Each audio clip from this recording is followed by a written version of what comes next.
Hello, my name is Hakon, and welcome back, all you fabulous fighting fantasy aficionados, to Fighting Fantasy episode 154 in this video series. And as you can see, I have a cup of tea, and that means that I'm off to save the world again, because as you know, the only way to save the world is to begin with a cup of tea, the drink of heroes. Well, Earl Grey specifically. So today I'm playing a Star Strider for the third time. Last time I felt I was making a bit of headway into the book, but I got a bit stumped by a number puzzle. There were some other things that didn't quite go to plan. I think this adventure seems rather linear to me. I think still though, to be sure, I want to go back to the beginning today and start from the beginning and see if there are any other choices that I can make that will make a difference. And I'm also thinking that perhaps it did occur to me after I played last time that I actually had two options for where to go to get to a computer terminal in order to get more information. And I chose the easy option. I'm thinking maybe I should go for the what was supposed to be the more difficult option next time, because that might actually be better. So I'd be quite interested to see how that works out, and there probably will be more codes, because it looks like puzzles is going to be a part of this, number puzzles specifically, and hopefully I'll be able to crack whatever ones I encounter in this particular episode. So I'll just get started, shall I? So just do my traditional transition, of course, first. Boom. Right, here we are on my desk. I have my supplies. I've got my pens, pencil, dice, book, map, and character sheet. Now, as I have mentioned a few times in the last few game books, of course, I'm going to actually put less and less emphasis on the abilities. And this also has to do with the fact that in my own game book writing project, which I'm also detailing in a separate video series, I am sort of moving away from using abilities, and because I've come to see that they are actually not as big a part of the game, that not to me as I used to think they were, because the more and more game books I play, the more and more I appreciate that the main puzzle of a game book is finding the right, or sometimes the best, and sometimes the only correct way through. Which involves finding the items you need, finding the keys you need, finding the clues you need, sometimes in order to reveal hidden locations, and solving whatever puzzles you may encounter. And these things are far more important than ability scores, because ability scores are used for random things. They are used when you're doing an ability score check. They are used when you are using a luck roll or in combat. And these are things that are decided by the roll of the dice and not by your choices. Which means that the outcome, of course, while the probability of the outcome is dependent on your abilities, the outcome is in the end decided by the dice, which means that if you go back and you do the same thing over again, you will get a different result, which means they're less important in the grand scheme of things and less important in solving the puzzle. So in fact, there might actually be a kind of a hurdle to solving the puzzle. And to me, winning at dice, winning at a random thing, is not as exciting as winning at making the best choice. And this is also why I appreciate when a game book has in it hints that actually give you an indication of what is the correct choice, rather than you just having to pick randomly. Do you want to turn left or do you want to turn right? And then if you turn right, you die. Yes, Ian Livingston, I'm talking about you. Whereas, of course, if you give the player some indication of what might be the right choice beforehand, and you pick up on it and you make the right decision based on that, that is so much more exciting than winning at rolling dice. So, so this is the kind of attitude I'm sort of gradually taking when I'm playing these books, and the abilities become less important, because if you fail at an ability score or in combat and you die and you have to start over, you could do exactly the same up to that point, and the only difference would be your dice rolls, and then the outcomes would be different. And if you do that enough times, you get exactly the same result, but with the positive result at the end that will bring you forward in the game, which is why you can sometimes choose to ignore it. It's not cheating, it is just saving time. Right. Randomness rant over. Let's get started. So this book, this used to belong to Richard Bailey, of course, which I mentioned a few episodes ago as well. If you are watching Richard, I got your book. Okay. If you want it back, yeah, I probably want to keep it for now, if you don't mind, but someday maybe. Okay, let's get started. I'm just going to start with the introduction again. It's not too long, is it? Well, it was quite long, this one, yeah. Long-ish. Anyway, I'm just gonna actually just talk you through the introduction rather than reading the whole thing. So this is a science fiction story, Star Strider, of course. You are a rogue tracer, which basically means a bounty hunter, and a Star Strider is what you call the best rogue tracers, the elite rogue tracers, if you like. So what is happening here is that the Gromulans, not to be confused with a similarly named race from the Star Trek universe, has kidnapped President Sherin of Galaxy 1 Federation.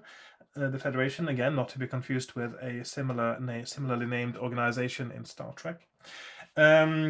He's been taken to a quadrant in the northern hemisphere of the planet Earth, which, of course, is a bit different to what we're used to, because this is in the future.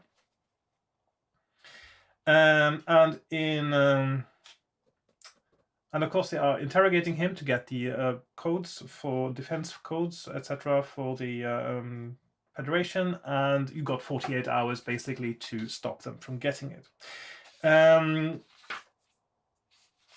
So you will go to Earth, and of course, you're a rogue tracer, which means a bounty hunter, which means that your pretext for going to Earth will be as a bounty hunter rather than being the one who's going to save the president, because that's not a normal Star Strider or bounty hunter job, a rogue tracer job. Okay, I think that's the main thing. Yeah, there will be droids on Earth that will be able to assist you, but of course the Gromulans will have hacked some of them, and they will be there to trick you. So some droids might help you, others might be a trap. And I did walk into one of those the other time. Let's see. Now, the native population of Earth, what's left of it, are known as hooligans. Not to be confused with hooligans, although that is what they're meant to be confused with. I'll just read the description because I think that's quite funny, actually. So, hooligans, these are local feuding groups of native Earth origin believed to number 80 to 90 tribes. They base their fanaticism on some long-forgotten religion which revolves around colors of clothing, generally scarves. Each tribe has its own style and color. Their individual combat potential is 0, but they can be irritating in large numbers. You might be able to use them to your advantage. Most important among the tribes are Raal, Yuv, Stian, Lepul, and Gnaz. So this is basically football fans that turned into tribes that became the new tribes after the fall of Earth civilization. So Real Madrid, Juventus, Saint Etienne, I suppose, Liverpool, and Gunners, which is Arsenal. Do not on any occasion wear a colored scarf. Hooligans will only take offense. So that's them. Let's see. Oh yes, the Gromulans, they don't like fighting, so they will use illusions to trick you. In fact, they have invented something called the illusoscope. And of course, the main use of illusions is to create things that are frightening. to scare enemies away. Generally, they are non-confrontational and they will avoid confrontation at all costs. Let's see. You have a net shooter, which has a high failure rate that you might be able to use to avoid combat sometimes. In addition to the normal ability scores, we also have a fear score in this one, which has to do with the Gromulans and the use of scary illusions. So basically, your fear factor will gradually go down. No, it will not go down. No, it will not go down. But what happens is, if you fail a fear roll, another ability score will go down and reduce your effectiveness for combat and the rest of the game. Which is an interesting mechanic, actually, that we have not seen before in anything else. There's also going to be a time counter in this one, because you only have 48 hours, which means that wasting time is, well, maybe, I don't know how pressed you are for time, because I still haven't got to the end game, so I don't know how much faffing you can do and get away with it, or how little indeed. So, but that will actually be pivotal in deciding or rather which is the correct path, because there might be paths that are then might seem like the correct path, but they are not viable because of the time that it will take to go to some extra bits that you don't need to cover. Combat is pretty standard, isn't it? Okay. Except for when you fight an android, if you throw a double 6 at any time while fighting an android, it says, then you have found the weak spot and deactivated it. So all androids have weak spots, a fail-safe mechanism to make them easy to deactivate in case they should go rogue, I suppose. Originally, that may have been the intention. Right. Feats and tasks, basically it's like combat, but you are not reducing your stamina. Let's just get started, shall we? Okay. Right. Paragraph 1. Well, hang on, I have to find the right map now. So I'm on page 1 here. And starting on paragraph 1. You have docked into Earth Shuttle Station 23. All lines to Sector 3, a bright neon light announces. You park your Oberon craft in the short-term airlock and walk down to a dirty-looking ticket office. There is no one around. You bang on the small plexiglass window and eventually a Megacorp android appears and stutters at you. It should have been out of commission years ago.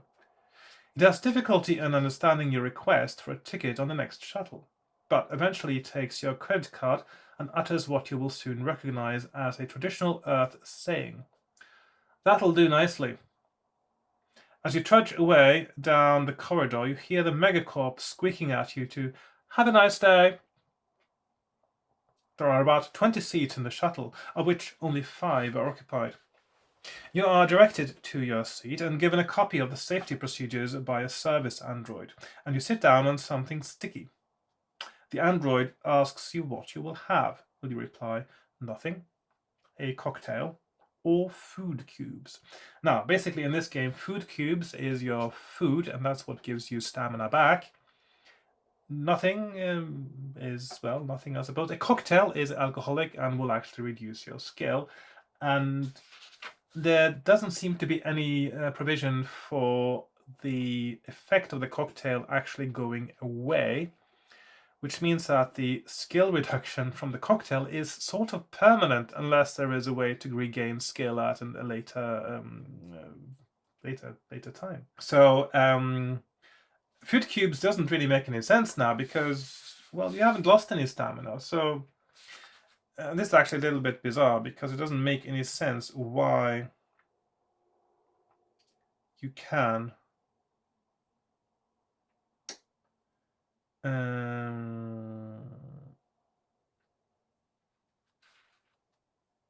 unless it can go above the initial number.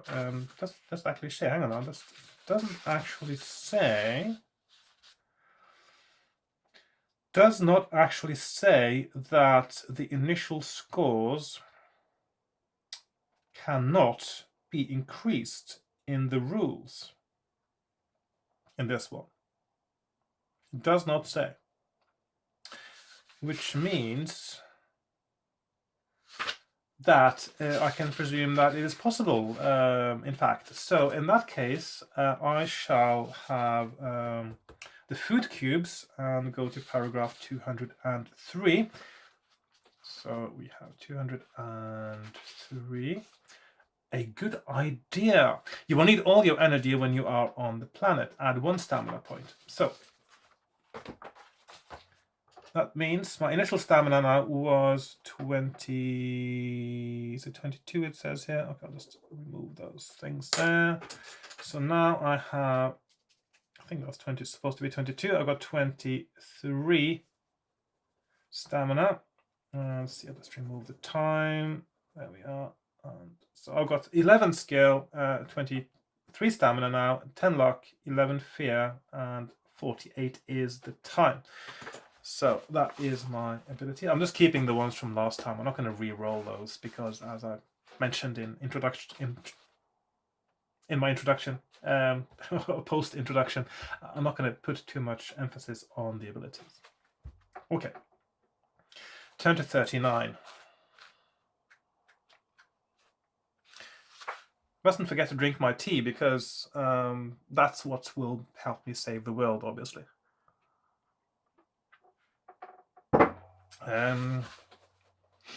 Right.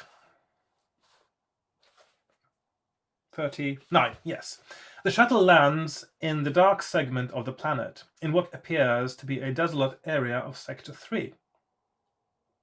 There are no habitation lights, and you assume that this base station was built in the days when shuttles needed huge landing areas.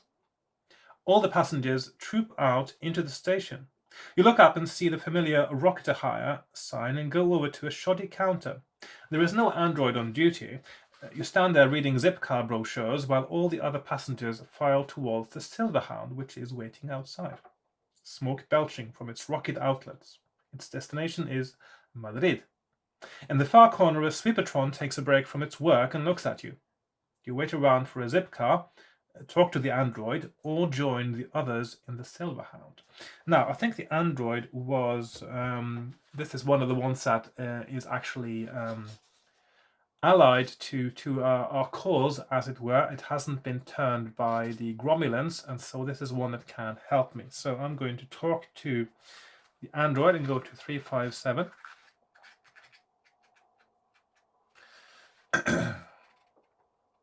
You walk towards the android. It drops its vacuum attachment and goes out of a side door. You follow, turn a corner and find it waiting for you. It presses the code match signal and you respond. Yeah, so that's how you find the ones that are, you have a sort of a call and response code match signal thing that you can play, some electronic call and response. It is one of the planted androids. It gives you as much information as it has gleaned. It tells you that the Gromulans, are based in 4 cities and that the Silverhound bus is the only mode of public travel to these cities. The Rocket Hire company has withdrawn its service due to lack of demand, and private zip cars are few and far between. All high-level Groms are linked into the bases through their com terms. If you can get access to one of these terminals, you could probably get a lot of important information. So this is the kind of terminal I was looking for when I got to the place last time that there was a number puzzle I wasn't able to solve. So I wasn't able to get into the com terminal. When its message has ended, it begins to self-destruct. Yes, just like in Mission Impossible, I suppose. Yes, this message will self-destruct. This droid will self-destruct, just to make it more conspicuous that something dodgy is going on. Turn to 72.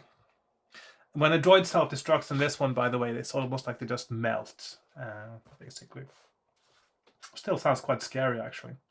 I presume that they're mostly plastic then by now. Otherwise, melting would have been quite even scarier if it were metal.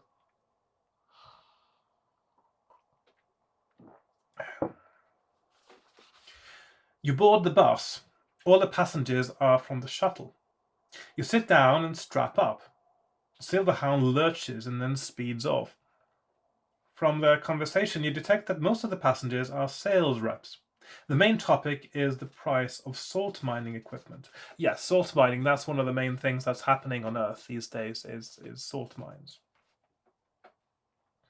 One passenger, obviously a Grom, sits ahead in the small first-class section. He is being attended by his own android, probably a better quality android as well. You begin to doze off, while the vid screen in front of you shows endless adverts from Galactic Ents Inc. Deduct 2 time units. So, you have time down to 46.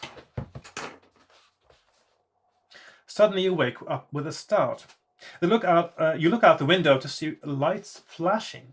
The bus slows down and lands in a swirl of dust. 2 Grompol androids get in and announce that they want to check IDs. When they see your Rogue Tracer's license, they grab you and throw you outside. Do you run for it or go along with them? Okay, so 2 options. Run for it does sound like an awful idea.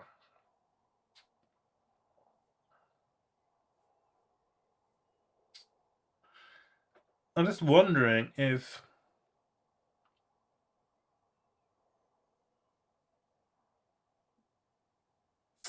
there was a place here we could get a kind of a clue that was necessary. So I suppose that might be the right path now. So I'm not going to run. I still think that the correct thing to do is to just go with them and see how that. So 119. You are pushed into the Grompol craft and made to stand in front of the Grom commander, who is sitting down. He watches you very carefully, then asks who you are tracing. Do you give him a name or refuse to speak? Now, of course, as I was suspecting the first time I played this, you're not supposed to give the name of who you're tracing. That's part of the Rogue Tracer code, as it were. So there are 2 things you can actually... Rogue Tracers, they always... part of the world building here, which I think is quite good, actually. The Rogue Tracers, they always trust each other. They can rely on each other, and they can be honest with each other, and they can tell each other about their targets and their missions. That is part of the honor code, and they wouldn't reveal it to anyone. And also, but you would not tell anyone, including the authorities, who your target is. And if they ask you who your target is, and you say who it is, they will be suspicious because they know that you're not supposed to do it. So I'm going to refuse to say what my target is, and also that means I don't have to make up something that isn't true. So, I'm going to refuse to speak and go to 54. You are right to refuse. Rogue Tracers never give any information on likely targets. The Grom accepts this fact and smiles. He stares at you without speaking. You look him up and down and realize how remarkably slight he is and how easy he would be to overpower. Just then his neck lengthens and his head stretches from where he is sitting to right in front of your face. His mouth widens and is full of fangs about to bite, so that's this picture right here. About to bite your head off. Test your fear factor. So, where did my dice go? Where did... Oh, there we go. Okay. 5. Okay, so I'm fine. No effect of fear. If you are frightened, reduce your stamina by 1 point. So this is the kind of thing that happens when you are frightened. You reduce your ability scores. Then you are allowed back on the bus. Turn to 219. So, 219.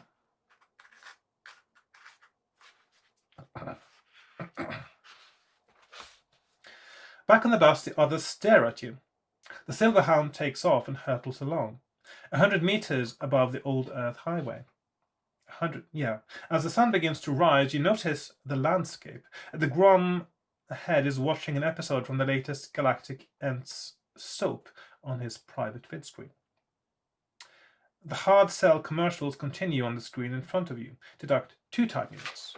So far, really, well, it's been rather plain sailing, and there's no way I could have less than 44 time units at this point.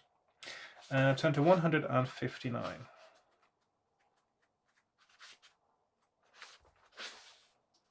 A stop is announced for breakfast. The Silverhound sets down in a craft park by a small diner. This is no galactic service station. A sign proudly proclaims Julio's under original Earthling management. That's quite an achievement, probably, at this time. You follow the others inside. There is a wide selection of food cubes and drink tubes for sale. While you tug at the tube, you turn around and come face to face with Quinta Lopsti, an escaped prisoner whom you originally arrested. He recognizes you and rushes out of the door. Do you give chase or keep a low profile and let him go? Now, this is the question, though. I know that if I give him chase, I do get to the point where I get to talk to the owner, and he gives me a clue that is important for later. So I'm going to keep doing that, the same thing, and believe that that is probably the right thing to do. So I'm going to give chase. 249. No, not 249. Did I see that wrong? 299, yes. That definitely looks like a 4 there. So 299. That's better. I probably should use another pen for these small numbers sometimes. In fact, I do have... that's not the right one. Let's see.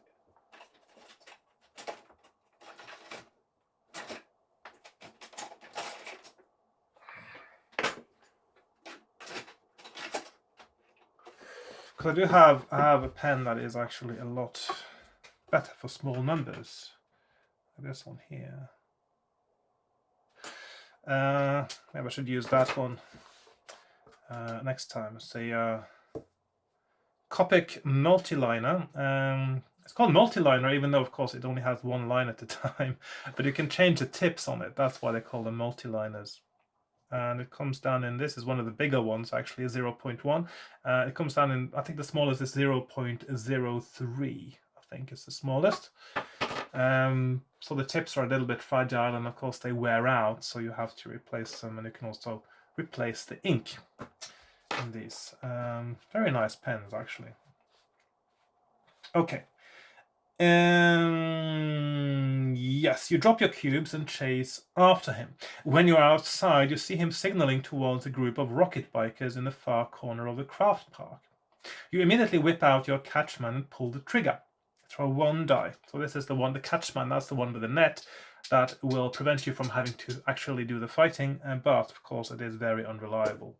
So if you throw 4 or under, your weapon has jammed and you take him on unarmed. If you throw 5 or 6, then Lopsi is caught. So so I could have saved myself the battle if that had worked, but I don't. So I'm just gonna roll the battle. Yeah, so that's, I hit him, 7, 5, I hit him again, 8, 11, I hit him again, and 6, 10, I got him. He's got a skill of 6 and I got a skill of 11. It's a 5 difference, so it's quite quick to do it without thinking too much of it. And I'm going to go to 121 because I won the battle.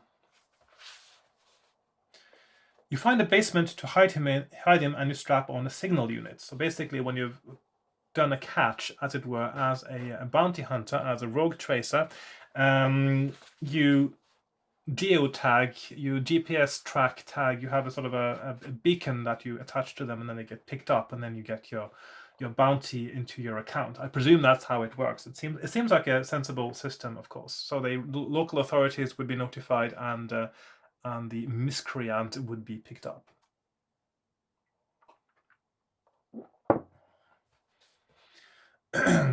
And of course, because rogue tracers are completely honest with each other, you wouldn't, if you found someone who was tagged for tracing, of course, then of course you wouldn't steal that catch from someone else, for instance.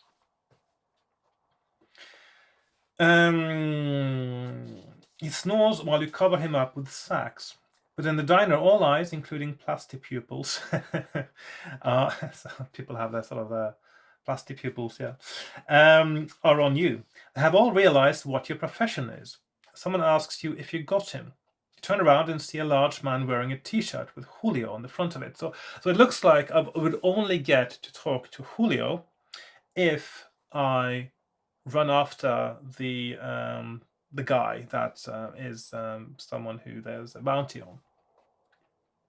Do you respond and chat with the man, or ignore him and get on with your breakfast? I'm going to talk to him because this is what gives me an important clue I will need for later. In fact, I think there's no way to win this game without having spoken to Julio.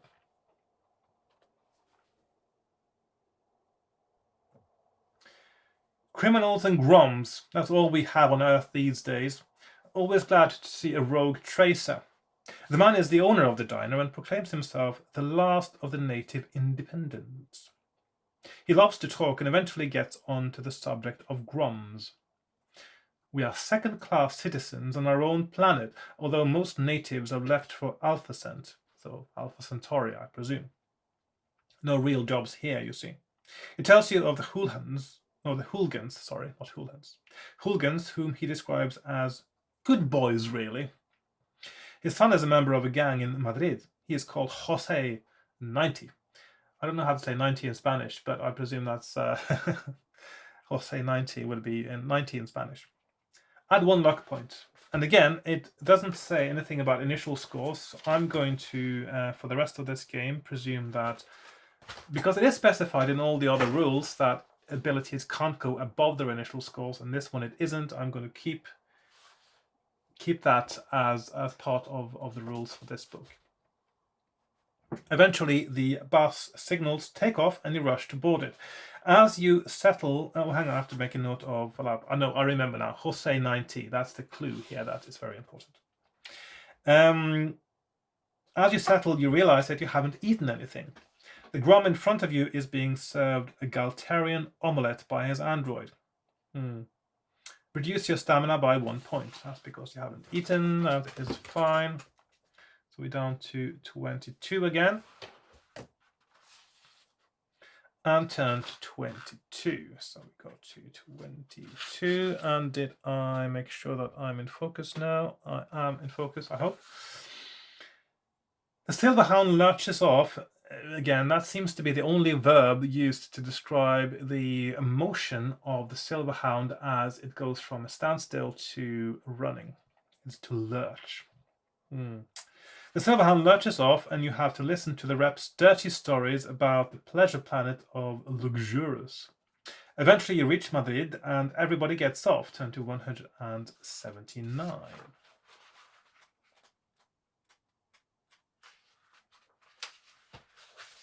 You make your way towards the Silverhound terminal. A few natives wander around carrying heavy cases.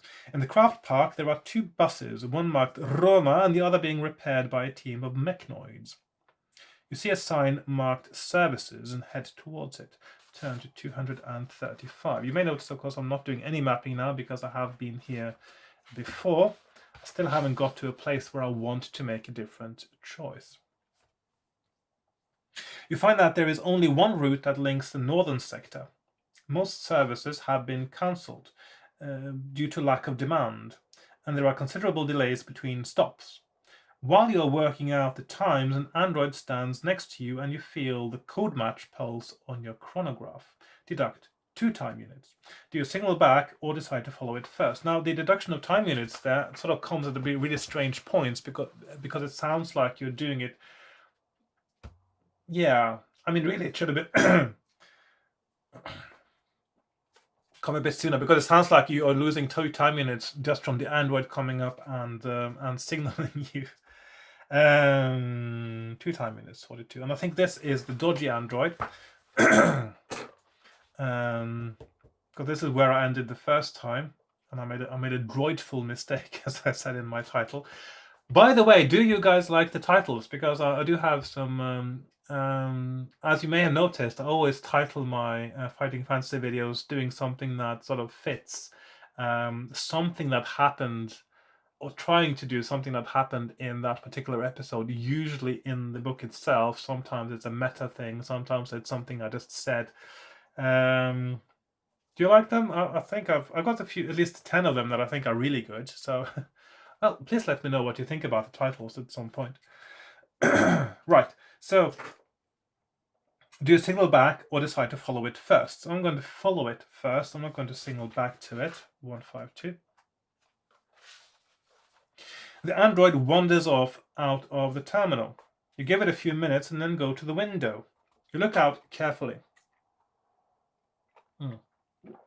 They're speaking to two Grompol, so that's Gromulan police, Grompol androids, and it is obvious that it has been turned.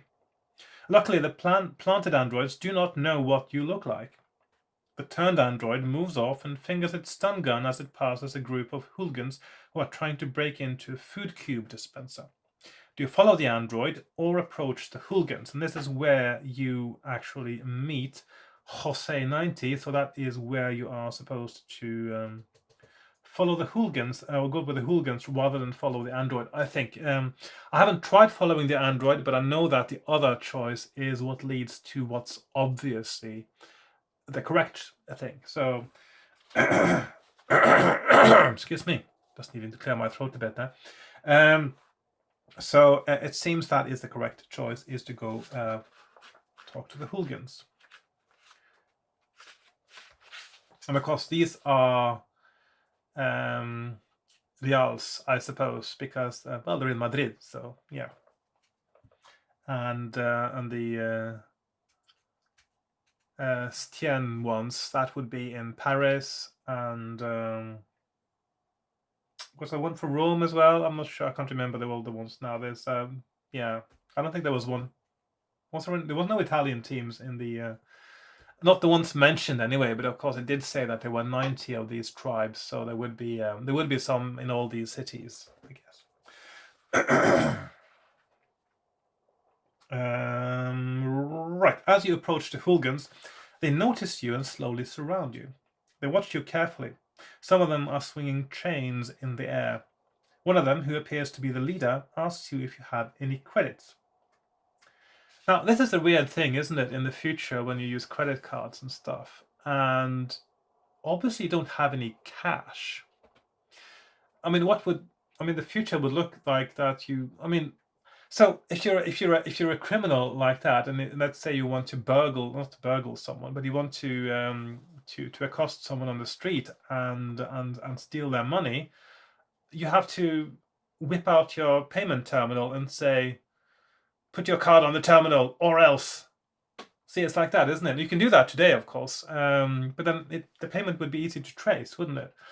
But that's the only way you can do it these days. I mean, I don't carry cash with me. I've only got my cards, which means that you'd have to steal someone's card and also force them to give you the PIN,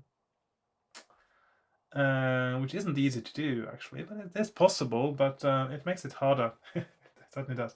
So, but if you could have an account that was untraceable in some way, a temporary account, and you could just make lots of new ones and have lots of burner accounts, you could sort of have a little payment terminal, a contactless and wireless terminal with you, and you got a gun in one hand and a terminal in the other hand, and use your contactless on this or else.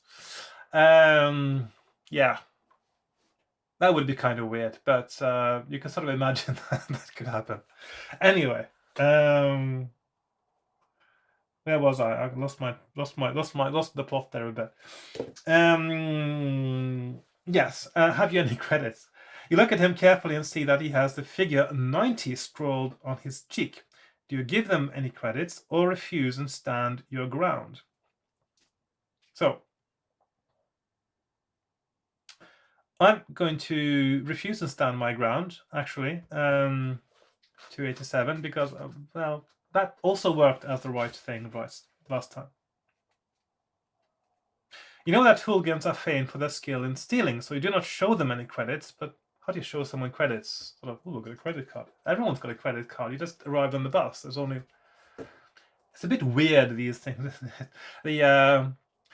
it's very fascinating with science fiction from the 80s because and of course even earlier as well, because your idea of what the future would be like is so different to what the future is like 40 years later. But even in the middle 80s, you really should have seen that the trend would have been that you would have a credit card, or even move one step further, like in Fifth Element, where you have the multipass thing. Basically, you have which makes more sense, I think, if it's possible to make something like that secure, you have a way of identifying yourself that then links to whatever databases needs to be accessed by the point where you identify yourself. And that could be, for instance, to the bank in order to make a payment. It could be to your national passports agency, your national records, telling you that you got a passport linked to your identity, and that this is you. And all those ridiculous customer loyalty cards, they could also be part of the same kind of system. Now, the problem with this kind of system, a centralized system like that, is of course that it is more vulnerable, because if you want to break into that system, you only need to break into one place rather than into lots of other places in order to gain access to that information and steal it. But if something like that was possible to make 100% secure, then that would make a lot of sense, because you would end up with only having to have one piece of identification that would also be able to be redundant by bio-identification, either with the DNA, with iris, with a combination of them, with fingerprint, etc., a voice print, or a combination of those, in order to identify someone 100%, as well as keeping that information secure so it couldn't be abused. I'm sure somebody is working on the concept and seeing if it is viable, and at some point it may be. Anyway, again, I'm losing my track a little bit. Sorry about the digressions. I know some of you really enjoy the digressions. I enjoy the digressions because it's like I'm sort of doing a kind of social interaction with you as a viewer. Even though you're not in the room with me right now, it feels like a social interaction, even though it is one-sided. So, yeah, not quite a conversation, but you know what I mean. It's lots of conversations are one-sided anyway, aren't they? Okay. You know that hooligans are famed for their skill in stealing, so you do not show them any credits, but merely hint at the prospect of payment. They are suspicious and begin to back away, muttering about Grom agents. How do you win them over?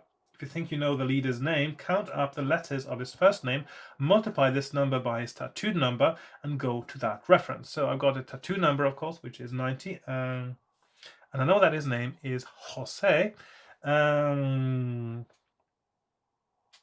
So 4 times 90 is 360, and that's our easiest number puzzle of the day, probably. And we go to paragraph 360. And because this is a hidden paragraph, and because we got a lock point for finding that information that brought us to it, we know that these things are 100% definitely part of the correct path, unless it's a red herring. But usually that doesn't happen so much in these books. But of course, it is conceivable, if you want to really trick your reader, and Steve Jackson probably would do this at some point, that you actually give someone a clue and a lock point that leads to something that isn't what you're supposed to do. Has he done that? I think even in Creature of Havoc, he didn't really do that, did he? But yeah, you never know. You never know. Maybe in his next book, yes. By the way, I don't know if you've noticed this, but 2 new books have been announced for the 40th anniversary. There's going to be one new book from Ian Livingstone. There's going to be a new book from Steve Jackson. They've both been announced with a 1st of September, I believe, publication date. They are available for pre-order right now. And I'm particularly excited that Steve Jackson has written a new book because, as you know, if you watch my videos, I really like the Steve Jackson books because he doesn't give you complete randomness in choice. He very often gives you little hints and he gives you clues, and hopefully he's learned from his creature of havoc thing and not made it as complex as that. Because in hindsight, creature of havoc is too hard to be enjoyable, and I hope that he's sort of got that, the gist, that the brief that what people want is a good puzzle, but a good puzzle doesn't mean it's one that is supposed to be as hard as possible. It still needs to be enjoyable. That's the main thing, and secondarily difficult. Anyway, I'm digressing again. It's that kind of day. I do apologize. Jose asks you how you know his name, and you explain about his father's diner. He relaxes. The chains and spears are put away, and Jose begins to accept you. He suggests going to get something to eat. Turn to 132.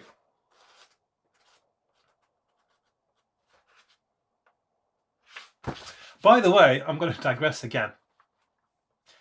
I shouldn't apologize for that, should I? It's part of these videos, let's be honest. It's part of the entertainment value of these videos that I digress. If it was just the books, then yeah, well, you might find that interesting too.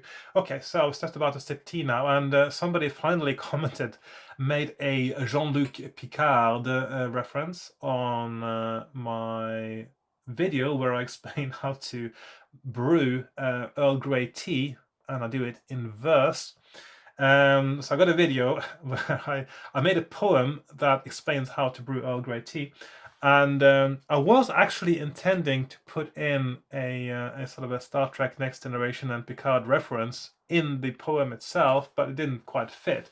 But now somebody actually commented yesterday on the video and they said, "Make it so." I thought I was quite good. Jean-Luc Picard, of course, very famous. One of his things he's famous for, apart from saying "make it so," is, and also engage, is of course his quite frequent order at the food. What do you call those things again? The replicator, for tea Earl Grey hot, which I was thinking of trying to put in tea Earl Grey hot in the tutorial, or tea-torial as I called it. But it didn't quite fit. It just felt a bit stilted and didn't really go with the rhythm of it or flow of it. So in the end, I opted not to put that in. So, but it was in the original version in one of my earlier drafts. Actually, there was actually the line "tea Earl Grey hot." Right. Your companion explains everything to the rest of the gang outside the food bar. You let them know that you are a rogue tracer working against the Groms. They seem to despise Groms as much as rival hooligan gangs. You all enter the bar, where they order strange-sounding food. When it arrives, there are no cubes, but a mass of small sea creatures immersed in yellow grains. How weird. You fear contamination and are at first reluctant to eat, but the smell is so wonderful that you cannot resist. The food turns out to be even better than your mother's homemade food cubes. These food cubes, they do sound a bit like unflavored tofu to me. Yeah, probably with some added vitamins and proteins and stuff, so you get all your nourishment from food cubes, which is possible, but that's very boring, isn't it?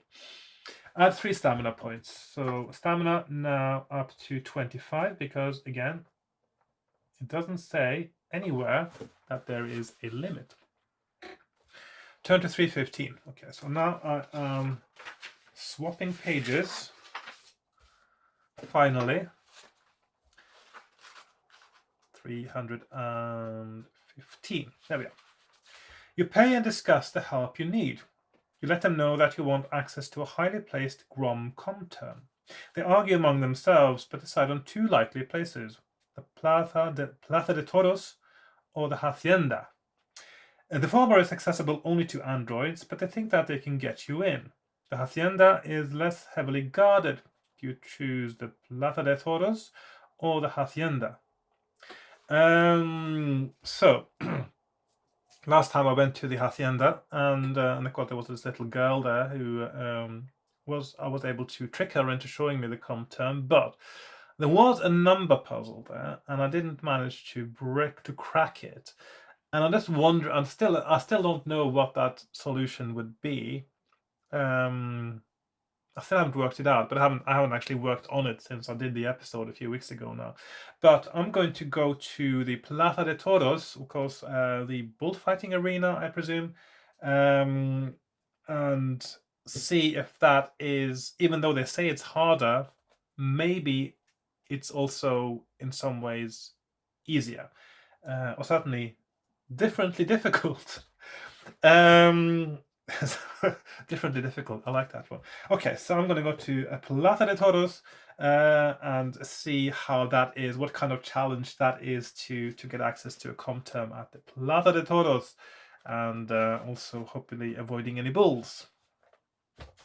There'd be robot bulls, wouldn't it? Yeah. So not androids. Android means, android literally means from andros, of course, in Greek, meaning man, and droid meaning, well, robot. So a robot bull wouldn't be an android; it would be a Toro droid, I suppose. Yeah, a Toro droid. It doesn't quite have its nicer ring to it, does it? Anyway, you head for the Plaza de Toros. Jose explains that it is built under a Grom-Ents complex. The Groms have revived bullfighting and have built their own bulls since the real ones died out many years ago.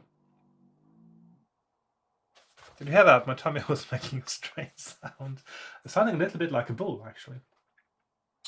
The gang take you to a manhole they sometimes use to get in to see some of the Grom sports. As you turn a corner, you bump into a wanted criminal, fairly high on the list. Do you attack as a rogue tracer or ignore him? I think in this case, I'll ignore him. I think now I actually need to start doing mapping, by the way. I mustn't forget. So we've got two options coming out here. I'm just going to put them like so. Maybe I'll just see about using this for my numbers just to make it a little bit easier. So just make them all legible. 740114. And this is so ignore or attack. So I think I'll ignore him because my focus I think now needs to be on finding the com terminal.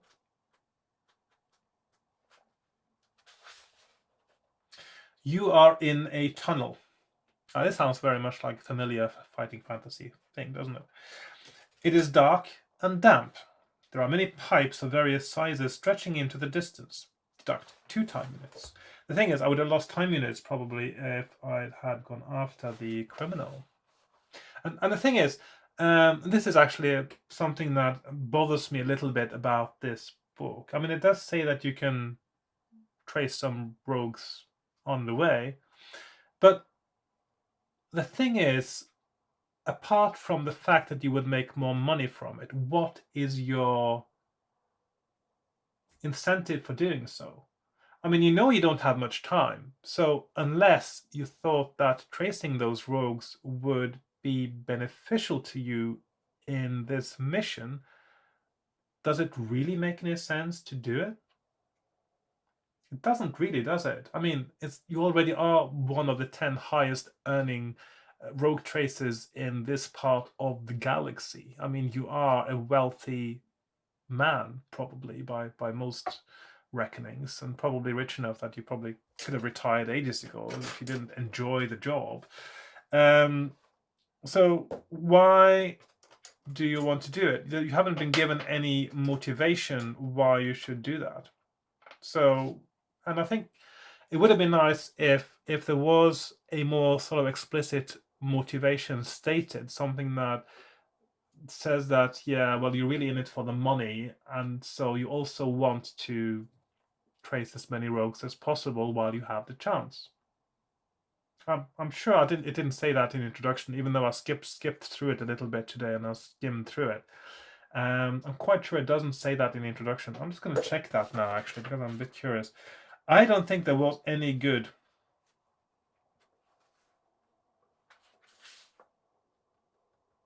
So you may meet anyone from a tax-dodging fairy to a pirate prince. It says, and many will leave you alone, but if they suspect you being a rogue tracer, they may run or attack. Remember, you operate within the galactic law and are bound not to kill human beings. If you do, you will be a fugitive and be hunted down. If you do trace fugitives, cache and mark them for future collection. That's it. That's all it says. Cache and mark them for future collection. It doesn't give you any good motivation why you should do it in this particular instance when you have a far more important mission that is time critical. So therefore I will not do it. Okay, so 114. I will see towards the end, of course, what kind of time one might have available to do that kind of stuff as well, and whether it makes sense, or whether it has another effect on the game that I don't know yet. But in information I have so far, it doesn't make any sense to make breaks from normal scheduled programming to do that. So yeah.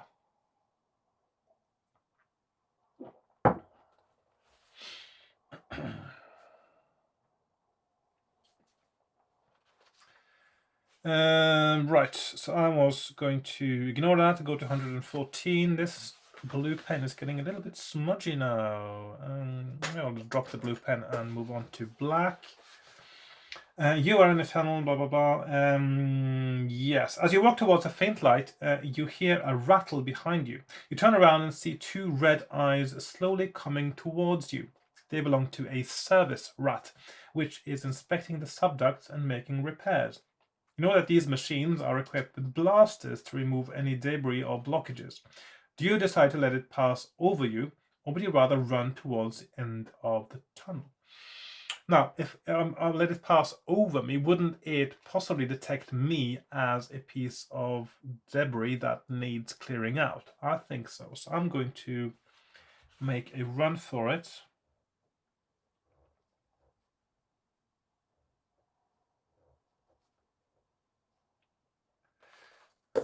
So we have 2, 8 or 2, 8, 9. So 20. Pass or run.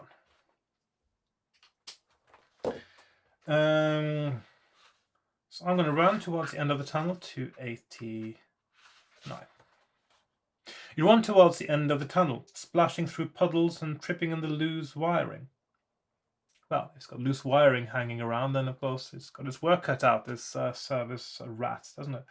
Suddenly you feel empty space beneath you and you fall down a shaft. Oh dear, test your luck.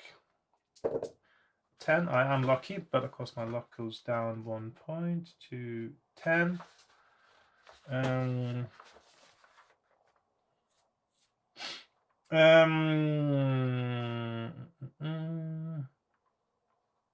If you're lucky, you catch hold of a hot pipe and slide painfully to the bottom. If you are unlucky, you fall to the ground with a sickening thud. It doesn't actually say, but that actually sounds like sort of a very non-committal way of saying that you are died and you failed your mission. Luck, and so then we have lucky is 351. I'll just use the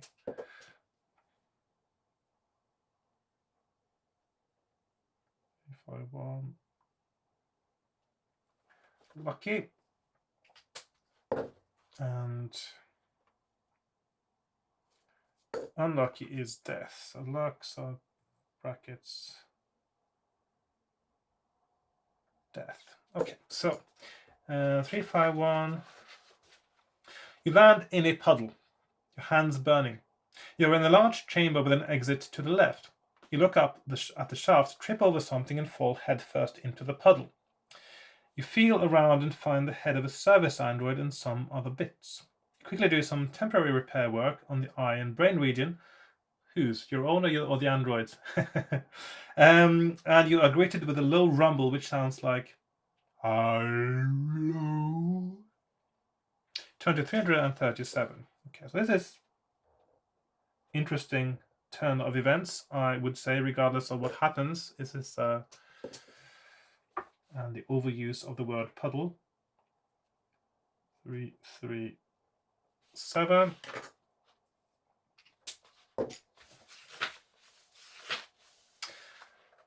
Hello, says the android. I'm sorry, sir. I have lost all automotive functions and cannot complete my tasks. I will self-destruct now. You order it to shut up and tell you the way out of the tunnel. It insists that it must self-destruct, but it seems to have broken the circuits which enable it to do so. You bargain with it that you will help if it tells you the way out. It thinks for a while. Its eyes dim and then light up. Okay, it announces. It tells you to take the tunnel and walk for 400 meters. Then take the left fork, and on the third foundation shaft you will find a ladder leading up into the Ents complex. You connect up its circuits and it begins to dissolve with what could be a smile on its face. You walk to the ladder. Turn to 25. Okay, so that sounds all right. 25. So far this sounds like a correct path. Despite the, of course, obvious chance that you could die there if you fail your luck roll. Now, this is something I was actually... I'm going to mention it here too, because I know that I've got a lot more viewers on this series than I do on my series about writing game books. But just to make a point that I think is important to me when I'm writing my own game book, and which I think is something that I don't quite like so much in game books, is that a random thing in itself, and maybe I'll exclude combats because of that's a different kind of dynamic. A random thing in itself, like a luck roll, shouldn't really be the only thing that decides whether you live or die. Whether you live or die is much better served by a choice, because then it feels like your own responsibility for making that choice. So my philosophy when I'm writing my own game book is that a random thing in itself should never lead to failure, but it may lead to having to make other choices in order to succeed, if that makes sense. But in itself, in isolation, it shouldn't be. Or if it is all right that the next thing that happens is failure, if what led to the randomness having to happen is something that is very obviously the consequence of a choice. For instance, if you are at a place where there is a really deep ravine and it's crossed by just a single quite manky looking rope, and your options, and you are given the information that this rope looks really hazardous, you probably shouldn't cross it. Do you want to do it? And then, of course, if you fall to your death, then you would feel that that is a consequence of your choice, perhaps to a large extent, rather than the die roll that you may have made in order to see if you actually managed to get across by some miracle. So, and one of the ways you can show that additionally is, of course, by making it very hard to get across. There's a big chance that you fail, so that when you do a die roll, it might be that you have to roll a 6 or a 5 on a single die to actually succeed. And then it tells you that this is probably a stupid choice I made, and if I fall to my death now, it really is my own fault rather than the die roll. So yeah, it's a balancing act really, but it's very important to me to feel that whatever happens is something that should feel fair, and it should feel as more like a consequence of a choice rather than something random. And if something random happens that is negative, there should be ways for you to choose things to get back on track, even though it might not be as obvious, and even though there might be different and more difficult challenges, it should still be possible. It should never be the die rolls in themselves that cause you to fail. Right. Yes, and of course the Fighting Fantasy books, they don't really do that. They don't really do that. But my book will try to. I will try to do that in my book. Okay. Sorry about all the long asides today, but perhaps I'm in a bit of a chatty mood. You never know. Okay, so well, please let me know in the comments whether you think I'm chattering too much, and whether you just want me to get on with the bloody book or not. Yeah. Okay. Sorry. To be perfectly honest, though, I'm just going to do what I do because I mean I'm just being myself now. I'm just doing this, and the main reason I'm doing this is for my own enjoyment, and I enjoy the asides. I enjoy the tangents, and sometimes it's because it triggers some kind of train of thought that I really like exploring as well. As a creative person, this is. That is how you end up being creative, isn't it? Because you have trains of thought that lead somewhere, and you want to explore that new avenue that opens up.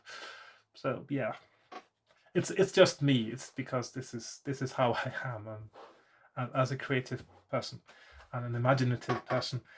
Okay. Yes. So I'm not going to apologize this time. This is just me. What you see is what you get. Okay. It takes so you walk to the ladder, turn to 25. The ladder is strong but very greasy and slippery. There are no features on the smooth steel shafts, and you rest for several gravity minutes every once in a while. The light from above gets nearer.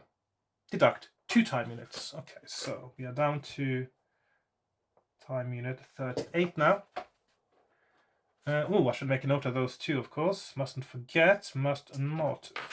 So time -2. Very important to keep track of those on my map, because if I need to analyze my map to find the right way, one of the variables I need to look at is, of course, the expenditure of time.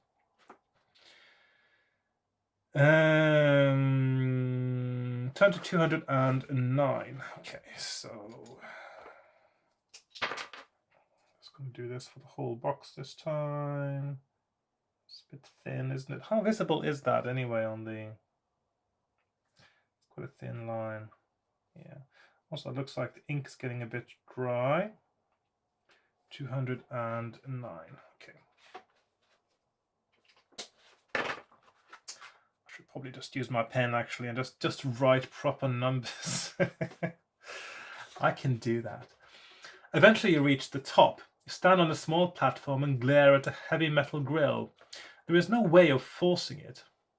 Really? Have you tried? You look around carefully and discover a crack in the wall opposite the grill. You follow the crack all the way around until you come to a metal ring hidden by the dust. A door opens when you twist the ring, and you step out, exhausted, and look around. The door shuts behind you with a soft clunk. Turn to 342. Okay. 3, 4, 2. See, I can make big numbers. It's legible. Right, I've got 17 minutes on my camera. Okay. 3, 4, 2. Ooh. Now that looks like a bull you don't want to mess with. That's quite a dynamic picture there. Right. You are in a stadium. There is a very high wall all around, and across on the far side is a strange creature of Gromulan make, like a huge bull with long steely horns. It stands stock still. You look around the bull ring. There are 3 shelters equidistant from one another. You walk carefully towards one of them and notice too late that you have broken a beam. The bull is activated. It turns towards you, gives an electronic snort, scrabbles at the ground and charges at you. Do you use the catch man? That sounds like a terrible idea, but that doesn't work. Run back to the door, or dodge left to the nearest shelter. Now, I'm not sure. Going back to the door, when you think about it, that's just going to be a dead end, isn't it, if I go back? So I'm not going to go back. But now, I feel like I need maybe... I'm going to need some more space here now. So I'm going to move across on my map. Oops. That's quite a wonky line there. I'm going to move across over here because there's more room on the right side. Excuse me. To put my 3 options here. So I got Catchman. Probably this is a good time to save my game, by the way. Okay, so I've got 3 options. So 185, 292, or 111. So we got back. We've got catch or shelter. Now, if I use the catchman and I fail, which there's quite a high likelihood of, it's like 1/3 of a chance of succeeding, I think the bull is going to run me over, isn't it? I mean, there's no way I can get away from that. But is it worth a try? I think it is worth a try because I'm a bit curious to see if it actually works at all. I mean, it seems like this bull shouldn't be possible to stop with a catchman at all. But I'm going to save my game because I'm just curious to know what will happen. If I didn't allow myself to save the game and use finger bookmark kind of principle, I wouldn't do this. I wouldn't use the catchman. But just for this once, and every now and again, I'm quite curious to see what would happen if I do the stupid thing. And so I'm going to... The catchman works. You aim at the legs, but the plastinet is torn up by the bull straight away, which is what I thought it would be. Yeah. You decide to dodge away, but you leave it very late, and the bull is almost upon you. Test your luck. So the difference is now that you have to actually use luck to do what you should have chosen in the first place. So I'm not going to do that. I'm going to go back to my finger bookmark now and just go for the shelter, which is what makes the most sense. So, whatever. I'm just going to put a little bit sort of information there. So lock and brackets death if you fail, of course, and then you have the option of going to 111 if you succeed. So that is lucky. Okay, so you reach the shelter just as the bull slams its horns into the heavy plastic. You look around the shelter. There are 2 short spears there, which seem to be armed with impact neuron splat. You guess that there must be a proper entrance behind one of the 3 shelters. You will have to cross to the others to find out. You pick up the spears and rush out. Which shelter do you pick? The left one or the right one? I definitely want to pick the right one, but is the right one the right one? Right. Let's see. Now, at this point, I do believe I have absolutely no hint where the right one is. This is a 50-50 pick with no indication which would be correct. So hopefully that means that it will not be lethal to make the wrong choice, but it may be detrimental to my health. I'm going to go left, 378. You head for the left-hand shelter. The bull charges you and you stand up in front of it with your spears held aloft. Bull android, skill 7, stamina 6. Okay, so we got 7, 6. And notice it says bull android, which means bull human robot. So basically, it suddenly turned into a minotaur for some reason. So, well, these things happen, I guess. People don't know what an android actually is, but an android is very specifically a human-like robot. as opposed to any other robot, of course, which is most robots, not human-like. So it's a bull droid. You could call it the bull droid. Yes, you could, but not a bull android. That's definitely wrong. Right, so if you lose, you have been badly gored and are unable to continue your mission, etc. If you win, you have damaged the bull, which has now fallen over and is leaking lubricant. You rush to the shelter and find a door. Okay, so that is actually correct, the correct side in that case, although, of course, both sides may have been correct for all I know. And also there's 2 time units to be lost as well, so -2 time. I'm just going to put that up right away, 36, and then we have to do the actual battle now. So it's got skill of 7, I've got a skill of 11, so I've got a 4 skill point advantage. I'm just going to roll it anyway. This is an android though. It says android. I rolled doubles, which means I deactivated it. There you go. Right. Turn to 88.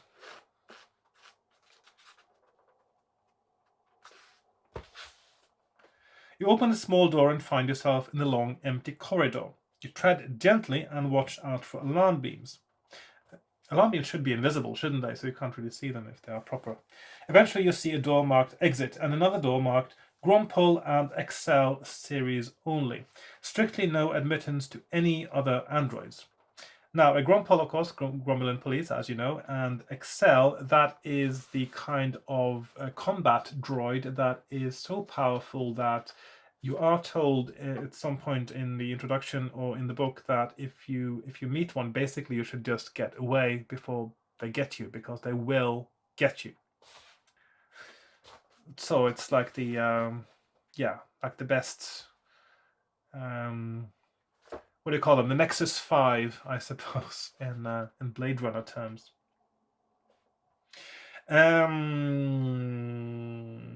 Which door do you take? The exit or the other one?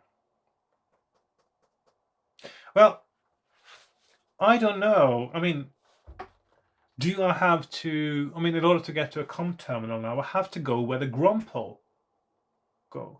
So, presumably the terminal I need is going to be past that door, not the exit. So, and of course, this is the whole reason I'm here. I can't just leave now, because that sort of defeats the whole purpose. And also, if I leave, I have the sunken cost fallacy of having fought a bull android as well. So I've got an emotional and investment in the in being here in the first place. So I'm not going to take the exit. So I'm going to put up my options here first of all.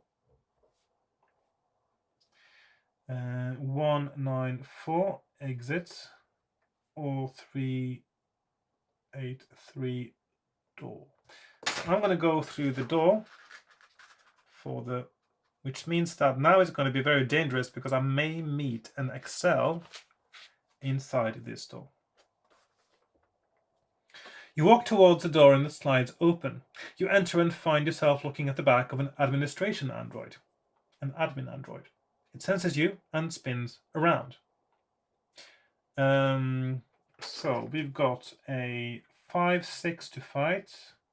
That should be quite easy.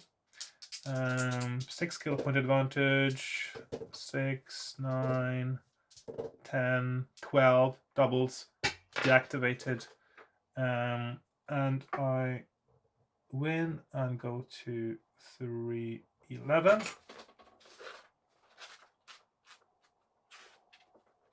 Oh, another number puzzle. Definitely need a sip of tea for that one. Okay. You drag the Grompol behind a cupboard, but it begins to self-destruct in your hands. You walk towards, of course, self-destruction isn't that destructive to the surroundings of the android, which is a bit weird, actually. I mean, it seems like such a waste of resources, but it just becomes a little puddle. You walk towards the door marked No Admittance, Excel Class Only. The door slides open easily. There is no one around. In front of you is a ComTerm, And on the screen, you see 11, 19, 29, 6, 11, 16, 17, 17, question mark. Key in the missing number and go to that section. You will be told straight away if you are correct. If you cannot work out the missing number, turn to 194. So, excuse me. Now I've got 194 or unknown paragraph number, which is the solution to the puzzle. I was going to put the puzzle up here. So 11, 19, 29, 6, 11, 16, 17, 17, question mark. Right, so now I have to look at this puzzle. Right, now what options do we have here for? So it looks like the number in the third column here relate to the ones left of it in some fashion. If I add those two together, that is 30. If I add those two together, that's 17. So this is just as simple as those two added together minus 1, in which case it would be 33. That seems too simple. I mean, the number puzzle I had last time was much more complicated. So I'm going to go with 33 and see what happens.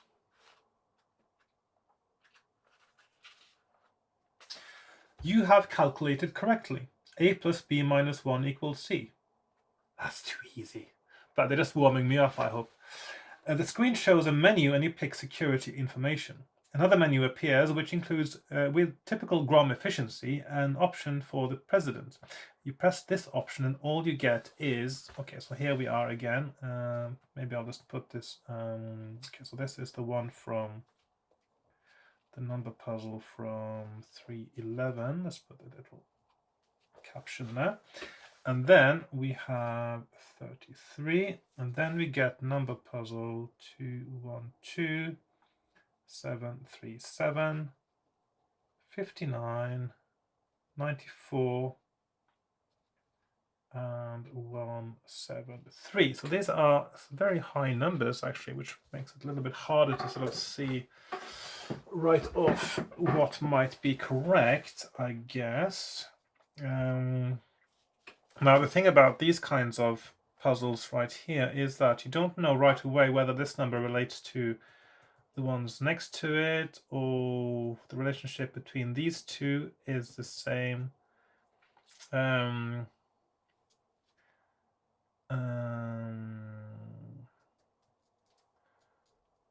So yeah, whether it's between these two or these two. Let's see, 212, 59, 94. See if I can see something here. Any calculation that gives me anything. It's a bit harder to see with these high numbers though, what it might be. I think I need to bring out a calculator for this one to see if I can figure it out. Just give me a moment. Oh, I can find a calculator. I could use the one on my computer, but it's much nicer to have one on the desk to try things out. So I always like having a desk calculator. I'll be right back. Right, let's see, here we are. I'm back and I've got a calculator and I'm not afraid to use it. Hang on. Yes. Right, let's find out if we can figure out something here. I don't need the book to be open really because I know I'm on 33. 33. Okay. So we've just got to do some bigger. Let's get a piece of paper out for this one so I can make some notes if I need to. So we got 202, 737, bracket 59, 94, and 173. 3. Well, these are the numbers I have to figure out. So what is the relationship between these numbers? Now, the relationship between this and this doesn't look the same as between this and this. I certainly can't see any way that would be possible. Although along the same lines, I can't really see how these two numbers relate to each other in the same way either.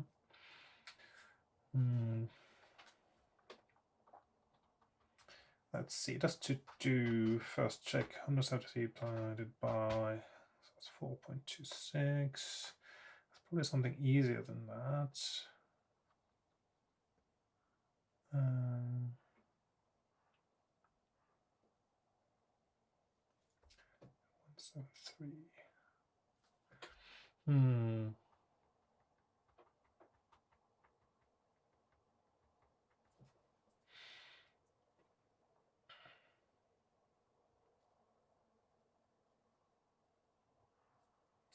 Not an easy number puzzle at all. It certainly isn't obvious to me what it could be. 737. 5,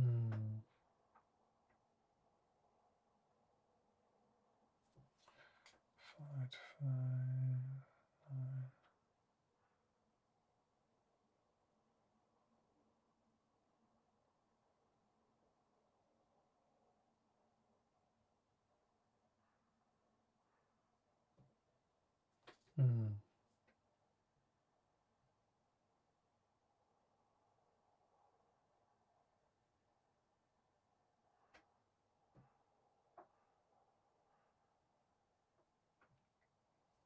So maybe there's something about this number that defines the relationship between this number and that number. And so we have to find out what that relationship is in order to find a number that defines the same kind of relationship between these two numbers. So how does 59 relate to, so 94 plus 59 plus 59. Okay, that was actually not as difficult as I thought. So this number plus 2 times this number is that number. So so we have 737 minus 173 divided by 2 equals 282. So that 282 has the same relationship with these two numbers as 59 has with these two numbers. So 173 plus 2 times 282 is 737. 94 plus 2 times 59 is 212. Let's double check now. Plus 282 plus 282 equals 737. I'm going with 282. Okay. So let's get this on our map. 282. I'm going to keep it there even if it is wrong now, because then I'll have to make a note of that too. So 282. You are correct. A minus C divided by 2 equals B. I suppose that's another way of doing exactly the same thing.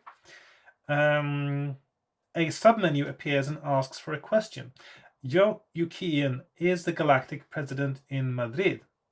It answers in the negative. Then you ask it where the president is being kept. Strange way to interact with a computer. Also, of course, in the mid-80s, interaction with computers was very different to what it is now. But it was never like this. But the way people imagine that the future of interaction with computers would be was very different, like talking to a computer, for instance, which of course you can do today because you got things like Alexa and Google Echo, whatever it's called. Is that Amazon Echo? Hang on, I don't know. I'm confused about those things because I never want any device like that in my house. More confusion ensues than any useful thing, I think. Anyway, so I think people imagine that they would spend more time talking to the computer rather than typing, but typing and using a mouse, of course, is a much more efficient interface than talking. So, and it always will be, I suppose. Or of course, making shortcuts and using shortcuts, keys or macro keys, things like that.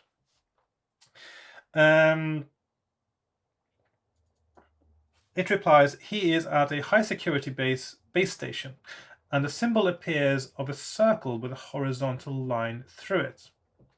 So, an underground station? Okay.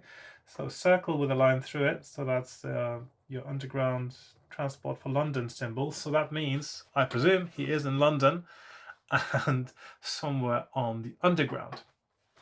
The message continues, reference 169A. So 169A.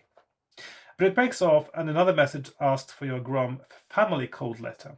Then illegal access begins to flash across the screen. You rush back to the exit, deduct 2 time units and turn to 194. Okay, so then we go to 194, but we got our clue here, which is the underground symbol and a reference 169A, which could be a map reference, for instance. I think I've seen something that looks a bit like an underground map in the book when I've been leaving back and forth. So maybe it's a reference to a location on that map that will lead me to the correct location in the end. So at the moment, it looks like this was, there's nothing about the path I've taken now that indicates that there's I've made any wrong choices now. It's all got the important information I need, and this actually should have given me luck as well, probably, because this is the information I was looking for. Calculator, I can move that out of the way. And I have to find my character sheet again. Got some other notes going on here. There we are. So time is now down to 34. So time is slowly and surely running out, as you would expect. Right. So 194.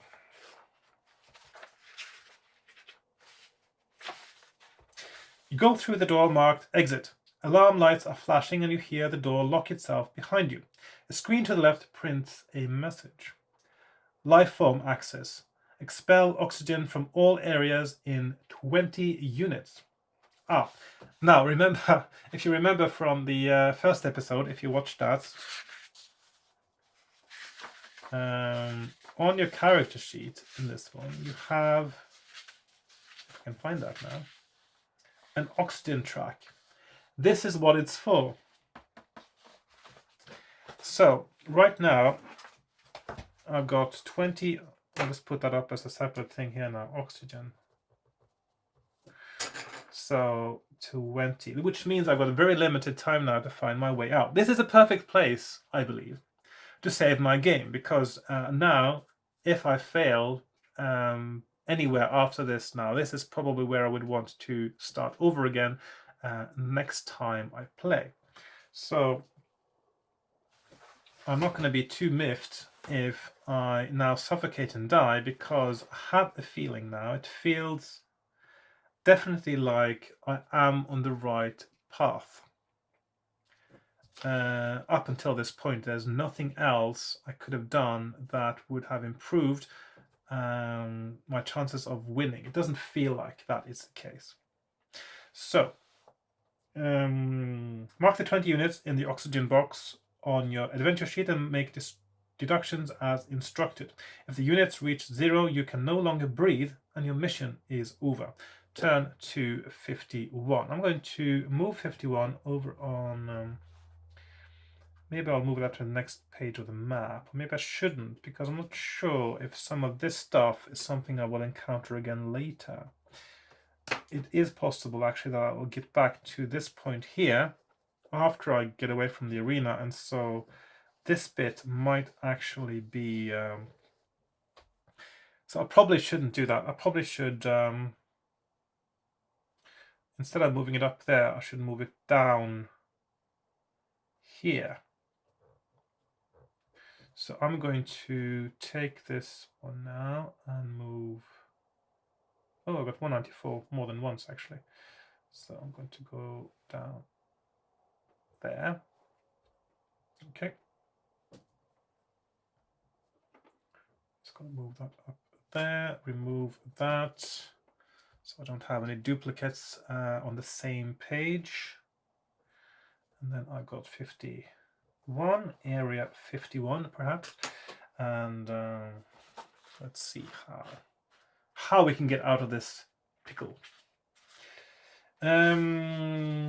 You are in Red Room level 1. There are 2 doors leading downwards. Okay, so I'm just going to put R1 there because maybe that's going to be relevant later. There are 2 doors leading downwards. Reduce oxygen level by 1. So O2 minus 1, 19. Okay. This is going to be a little maze, I believe. I'm just guessing now this is going to be a little maze. Do you go left or right?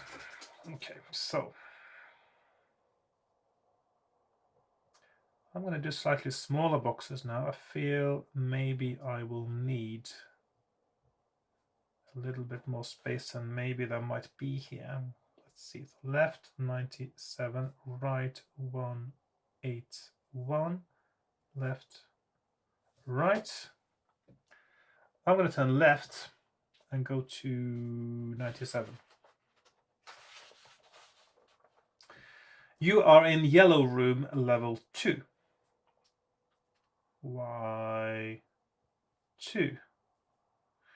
There is 1 door up, 51, yeah. A left door down, 196, and a right door down, 146.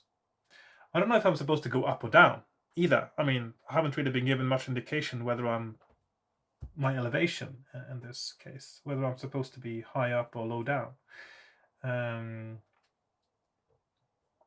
So it feels like maybe I should have done a separate sheet for this one. Because I've got 20 oxygen units, which means that the way to the exit, the correct way must be less than 20, but that means there might be lots of wrong ways. But then again, how much of the book are you going to dedicate to a maze? Hopefully not that many paragraphs. I really would hope, because that's not very nice. Y2, okay. And oxygen down by 1, so down to 18. And we can also go left down 196 and 146. I probably don't need to actually write the directions now, because they will be different if you come from a different direction. So I'll just skip that and just write the numbers and the color and level reference in case that is relevant. And red and yellow, I don't know, am I supposed to be more and more on a high number and more towards the violet of the spectrum? Is this part of the puzzle? I started on red 1. I want to finish then at violet 8 maybe. I'm going to go left and down 196. You are in Green Room level 3. Green 3. Deduct 1 oxygen. Door leading up 97, yeah. A door to the left leading down 272, and a door to the right leading down 392.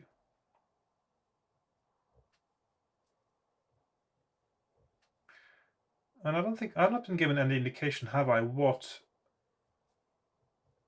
might be the right place to go. So it seems that, yeah.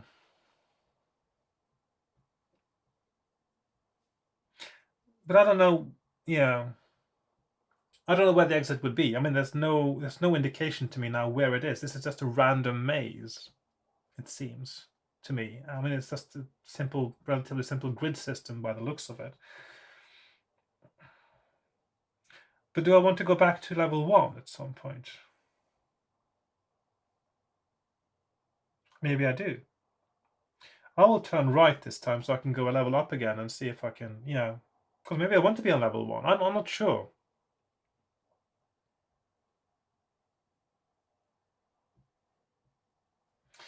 So 272,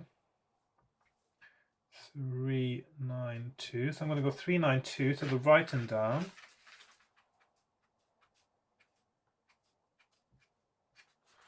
And I probably should did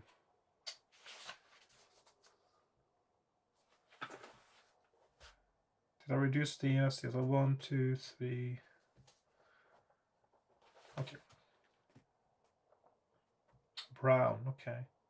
I'm gonna do. I think I have to. It looks like this might be bigger than I thought. So I'm going to do its own page for this one. So let's see. So I'm going to start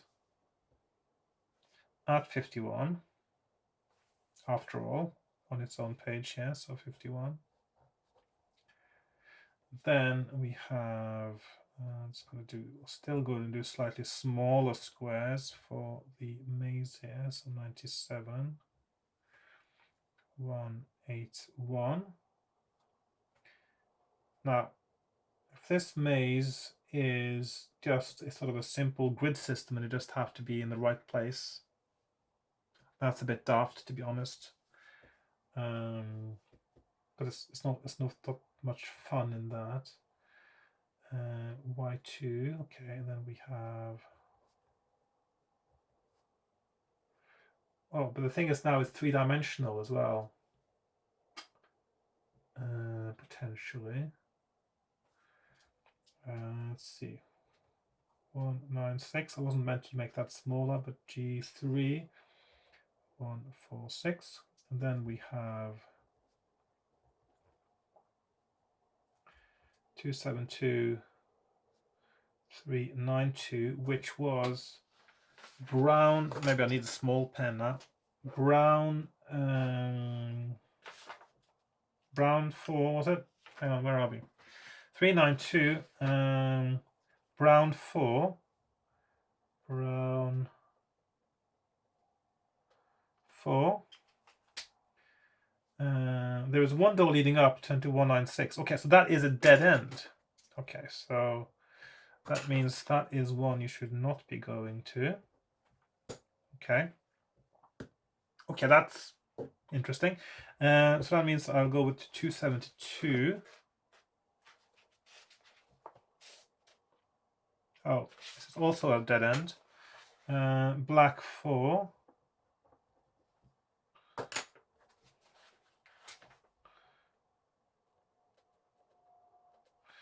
Okay, so I've used 1, 2, 3, 4, 5, 6, 7, 8 oxygen, and I go to 146, 9 oxygen.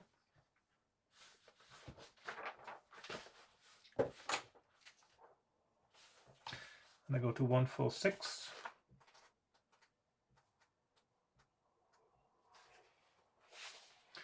You are in violet room level 3. Okay.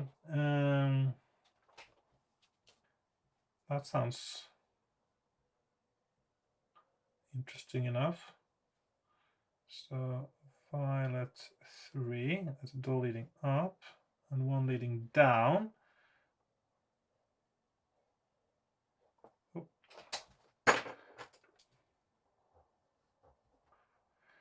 377. So I'm going to go down 377.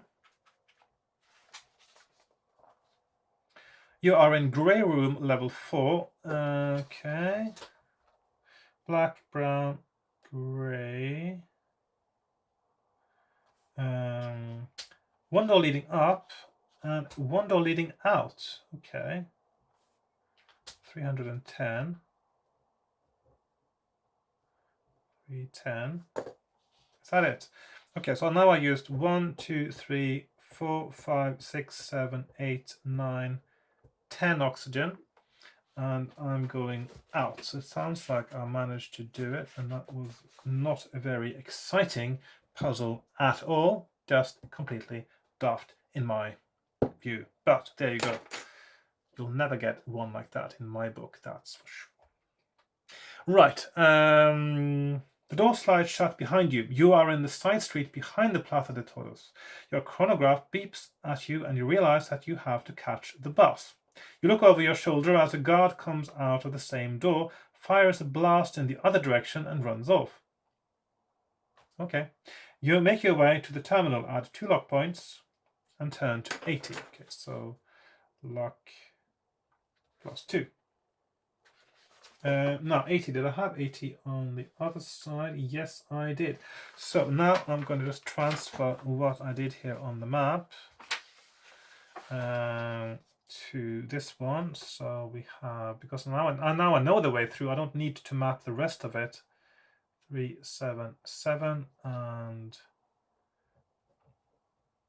310. So the right way out, or one of the right ways out, if there's more than one, is left, down, right, out. Simples. And I know that these ones are dead ends, like so. And 310. And then we get plus 2 luck. My luck is now up to 12, because, again, initial scores are not mentioned at all in the rules. And we turn to 80, which is where I have been before, as I correctly assumed. So I'm going to go down there. Now, I'm wondering now, because, I mean, these number puzzles I got, they weren't that hard. I'm wondering whether, is this just a red herring? I mean, the other house that I went to last time trying to find a com terminal, it may be a red herring. Right, 80. You arrive at the Silver Hound terminal with little time to spare. There are many people milling around. A sign flashes above the boarding gate. Bus full. You rush towards the android standing by the door. You show it your Rogue Tracer's ID. There is a sharp intake of air into its system. It boards the bus and throws off a rather elderly woman. She is very cross, and the other passengers stare at you while you take your seat. You sit next to an Excel and try to get some rest, but you find it difficult because there is a large group of natives at the front who keep chattering and screaming at one another while they pass around drink tubes and food cubes. Why would that be in the front? Because earlier, if you remember, the front is first class. The natives would not be traveling first class, surely. They wouldn't be allowed, would they? That doesn't make any sense. It's very subtle, but this sort of breaks the world building a little bit. Okay. They would be at the back. The hooligans would be at the back. They do not offer any. Deduct 2 time units. Okay, so time minus 2, yeah. And we are down to 32 time left. So now I've still got the correct path all the way through to this point. I've got the information I probably need now, which is 169A and the underground symbol. So that'll give me the directions I need when I get to London. I'm sure there's something I need to do in Paris as well, though, in order to beat the game. So that'll be interesting to see what I will have to do there. Turn to 45.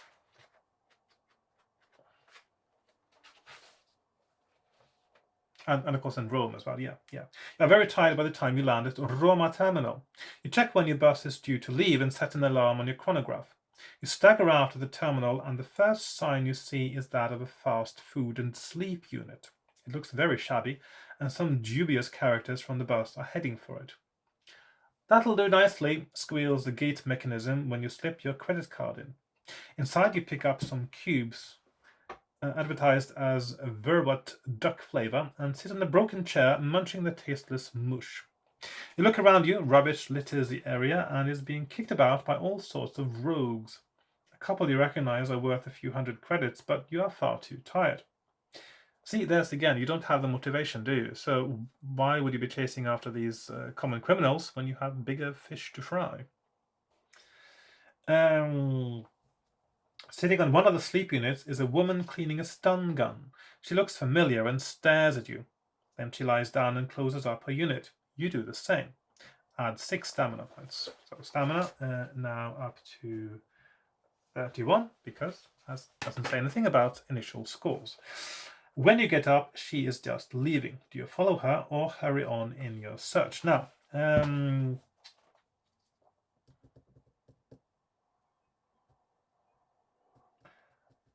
I don't know now whether I should. I mean, it seemed like there may be some advantages to following her and helping her. But I don't know. Is this just a whole red herring thing, wild goose chase thing as well, or an unnecessary side quest thing? It might be.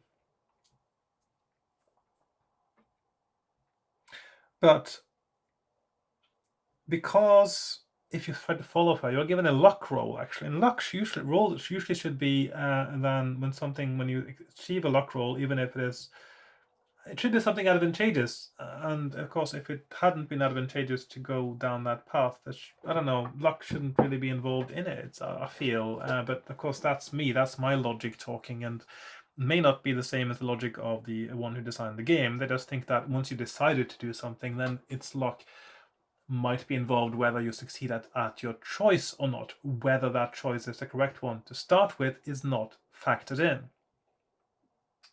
So I'll just have a little sip of tea. Getting quite cold now. And mull it over for a few seconds.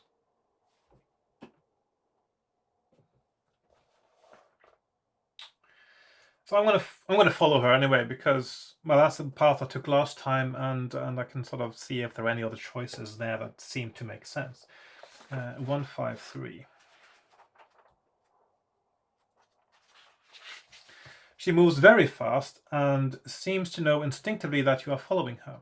Roma is busier than Madrid, with a few more natives visible.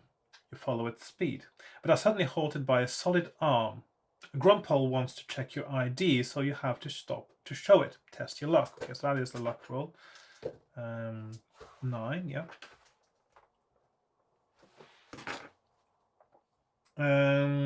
If you're lucky, you manage to catch up with her. If you are unlucky, you have lost her. So I'm going to catch up, and, well, it does say that is lucky, so, well, let's find out. You call out, and she stops and turns around. Suddenly you call out. Why do you call out now? Why didn't you just say hello earlier? You remember where you saw her before, at a kill on Bolitrin 444. She is Arana, a very good rogue tracer. There is an immediate bond between you and you share information. She tells you that the Groms have hired her for a special. Orvium Egberg has stolen some unprotected firmware from record space in Roma, and she suspects that there is some important information in those chips. Okay, so that's the thing, isn't it? It sounds like the information that is on those chips might be something that you will need for your mission. And so this is why helping her may be the only correct thing to do. And this is still rather a linear adventure, so I will assume this is the correct path. And that you actually need to succeed on that luck roll as well. Right. The Groms got her in yesterday and dropped her at the terminal. Do you offer to help or carry on operating on your own? I'm going to offer to help in that case, because then it sounds like it may be relevant to my mission as well. As you walk along, she tells you all the details. She suspects Orvium is going to sell to the highest bidder. You tell her your mission, for rogue tracers have no secrets from each other. And she has no objection to you using the information to gain information before she returns it to the Groms. She knows of a few places where Orvium and his cronies hang out. You split up and you have two options, the Roxyrama or Geno's Club. Now, last time I went to the Roxyrama, and there definitely was stuff going on there that seemed quite hazardous anyway. I'm going to try the other one this time because Yeah, maybe it is better. I don't know if that's a better choice, but just to give me the variety now. If I fail at this point, I probably will end the session for the day because it's been going on for a while now. But what I will do is I'll probably start from maybe somewhere like the place where I go to sleep for the night, and then lead into this bit. Because until that point, definitely it feels like everything that has happened has been, or certainly the choices I made, the things I found, or the information I found seems to be correct and the correct path. And then I can start from there and play on from that point later. And unless, of course, suddenly at some point after that, it turns out that I was in the wrong all the time and I got some red herring information earlier. But it seems the linearity of this is such that I can quite happily start from well, this paragraph I'm on right now even. So actually, I'll just start from that one probably. So I'm going to go to Geno's this time and see what happens there. 285. What happens at Geno's stays at Geno's, as they say. Do they say that? Maybe they do. Rana has given you good directions. You see a vid news machine and you insert a credit and scan the files. The news of the kidnap is still being suppressed. Next to the machine stands an old man selling a strange cold food on a cone. Ooh, how bizarre. You watch as a native buys one and walks away licking the substance. You have been warned of the hazards of open food, but you give in to the temptation. As you walk along, licking in the approved manner, you come across a roadblock manned by a Grompol task force. You just had an ice cream in Rome, or a gelato actually in Rome. Yeah, when in Rome, I suppose. You show one of the androids your ID and it grabs you. Do you fight or go peacefully? Well, there's no reason why they should be. I mean, do this. I mean, they seem to know, of course, or they presume that there will be some people who are out to get the president. It's a valid assumption to make. Maybe they think it might be you. Certainly, there doesn't seem to be an indication of that until this point. Anyway, for 358, I'm going to go move my mapping up here just after the pointless maze. And then we have 358 fight. The thing is, if I fight the Grompol, I mean, I'll be a fugitive and they will get me, won't they, at some point? So 218 peacefully. So I'm going to go peacefully and see what they want. I don't think they have anything on me, do they? You are taken to see the Grom in charge. He is small and fat and sits with his back to you, playing chess with his IPX. As he turns around, his image changes. He seems taller, stronger, and better looking. You know that it's just an illusion. He tells you that they are after Orvium and that if you can trace him, you will be well rewarded. You agree and are escorted to the other side of the roadblock. Okay, so now I'm on that mission too. The road to Geno's takes you through a bleak urban landscape. Turn to 370. Okay, that seemed a bit pointless. I mean, I'm sort of already on the job.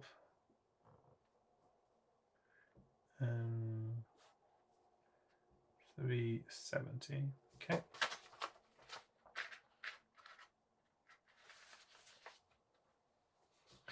Ahead of you stands an android gang. You've heard rumors of such things, but never knew that they really existed. They prey on individuals in order to carry out repairs to their bodies. They are the failures of the early Grom personality experiments. They head towards you and you notice Excel parts in some of them. You cannot fight them all. Do you run away to the left or to the right? So there we have it, another 50-50 with no indication whatsoever of what is the correct choice. 262. It usually has been left in this game, so I'm going to go right this time. 42. You run very fast, but two androids appear behind you and give chase. roll 3 dice and add up the total. This is the speed of the androids. So 1, 2, that's 3 plus 3, so 6 is the speed of the androids. So let's see, speed 6. If it is greater than your stamina, they have made you change direction. Well, yeah, no, that's nowhere near my stamina. Excuse me. If your stamina is equal to or greater than their speed, you have outrun them. Yeah, okay, that's very easy then. It's only if your stamina is really low that would be a problem. Excuse me, I'm getting a bit dry-throated.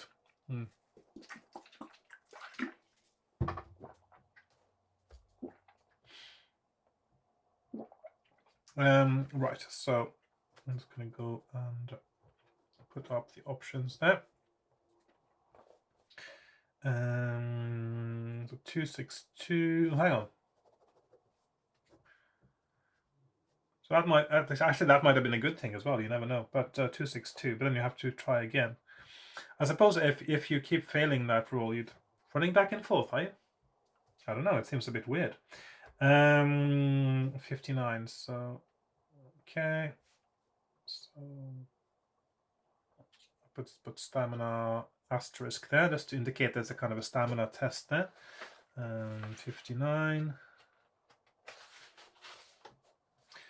Across from the building, you see a flashing sign.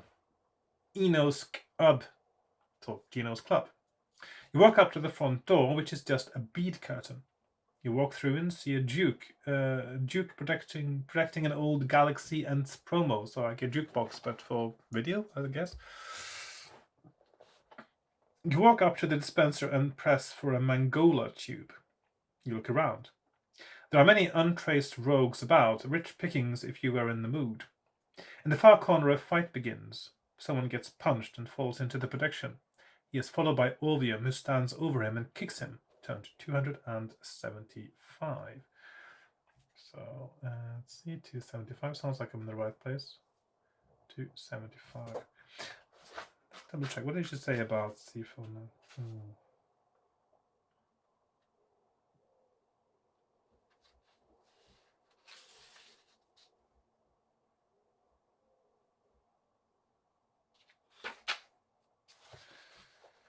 Right.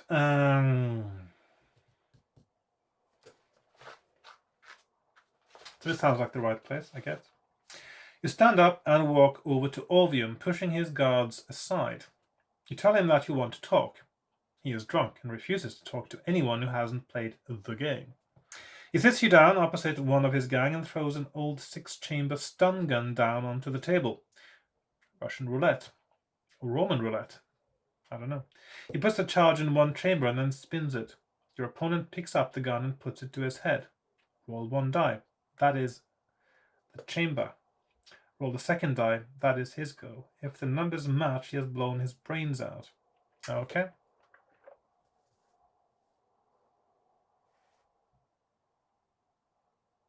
Okay, so the first die, 1. Okay. Second die, 5. Okay.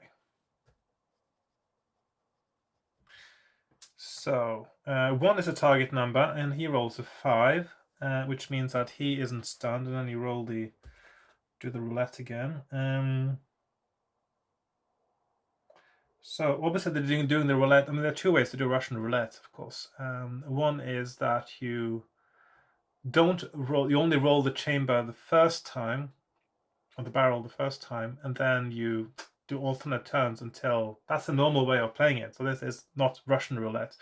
In this case, it sounds like you spin the chambers every time, so that you don't know when. So it's always a 1 in 6 chance that you will get fried. It's a bit daft, but there you go. 1. Okay, so that means I died. But of course, I would keep doing this, wouldn't I, until I succeeded at some point. But maybe it's a good place to stop for the day, because this has been a rather long video now, and I think that's probably a good length. So I got stunned, not stunned, I got killed by the stun gun, point blank, in the Russian roulette, Roman roulette, and right, so let's just see here, that's Russian roulette. Okay. So that means basically that next time I really could start at this point, because up until that point it still seems that is the only thing that stops me from being on the right track and getting the right things done. So I might actually just start again from exactly where I left off, just doing the Russian roulette again, or I could say that, yeah, I would just do it again until I win it, because, yeah, saving time, not cheating kind of principle. I'll just put up on my map now that if you win, you go to 165, and also there's a -2 time. It's been a while since I got a time deduction. Oh, I don't need to put that up yet. So let's just say that I start from this point, which means I start with the stats that I have. Oxygen, of course, not relevant anymore. So 32 time units is what I have left at this point, and I'll start there next time. Okay, so that's my plan. Okay. I hope you enjoyed that. It's been quite a nice long playing session, I think. And unlike many other previous, more recent books I've played, at this point, it's not about going back and trying to find out what I missed. It's about going forward, because, yes, as I've said several times now, everything indicates to me I'm on the right track, on the right path. I just need to keep going. So that's what I'll do next time. And of course, I don't know, maybe the next playing session will be shorter because there's not that much left. I don't know, but I'm still just in Rome, and I know that I still have to go to Paris. I still have to go to London in the end. So there may yet be quite a bit left to go, and there will be something, I presume. This is the main thing for me to do. I'm just guessing now. This is the main thing I need to do in Rome, in Roma, is to get this Orvium guy and the chips and information on them. And then when I get to Paris, there will be something else there too that is essential to my mission. I'm thinking there'll be sort of a one thing every time. So the first piece of the puzzle, which I got in Madrid, was 169A and the underground sign. And in this one, there'll be another piece of information that I need to get to the location of the president and to rescue him. And then another piece will be in Paris. And those three things together will lead me to the location in London, and then it should be quite easy going from there, or there might be other challenges. So I'm quite liking this so far. The oxygen depleted maze at the bull ring was completely pointless, of course. Could have been easily replaced just by a stamina roll, stamina check of some sort. Yeah, it's just, yeah, it's not exciting at all. I mean, it's just completely arbitrary, the choices, and it's not an exciting maze. I mean, if you want to do a maze like that, at least make it interesting. I mean, add some interesting features. Add something else happening there. I mean, it's just, yeah, it's just going to different locations for going to different locations' sake. It's not worth it. Anyway, I will see you on the next episode, and I hope you enjoyed this one. And yeah, goodbye for now. Thanks for watching, by the way. If I didn't say, I sometimes forget, but I always do appreciate people watching. My main reason for making these videos is for my own sake, but as long as other people like them, I'll keep doing them. So there you go. Bye-bye.